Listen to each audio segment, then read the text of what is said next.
Hello and good morning. Welcome to the Greenstone webinar on ESG risks and opportunities for private equity firms. It's a pleasure to be here, taking part in the New York Climate Change Week, albeit from London, England, but hopefully I can meet some of you in person next year. Before we start, as we only have 30 minutes for this session, I should point out that there probably won't be much time for Q&A, but I would encourage you please to ask any questions you may have. Whatever we can't cover today, we'll look to issue an FAQ document to all attendees in due course. As we can see here, my name is Toby Robertson, and I'm the head of Investor Portal at Greenstone. I don't want to spend too much time talking about what's coming up, or indeed myself. Having seen the flatteringly large number of you that have kindly spared some of your time to join this webinar, I'm aware that many of you could no doubt teach me a thing or two, so I'll try to keep it on point. Beyond a quick background, we'll review the top 3 risks and opportunities that will, I hope, be food for thought.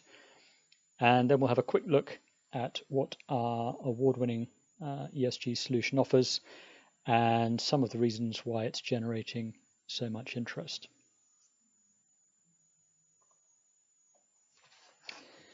Before we kick off then, a little background on Greenstone and who we are. Essentially, we're a provider of sustainability software, and we have been since 2007. We only have 3 products, so it's a relatively simple story. The first one is Enterprise, which enables corporates to evaluate their own sustainability in fantastic detail, and is used by many leading organizations around the world. It didn't take long actually for some customers using Enterprise to ask us to build a product that looks outside their scope of operations, and that's what really gave rise to our second product, Supplier Portal. And Supplier Portal enables corporates to evaluate sustainability, as you'd imagine, in their supply chains, and that is also now being used globally. The third product is Investor Portal, and that's our newest product, which is an ESG solution for private capital investors.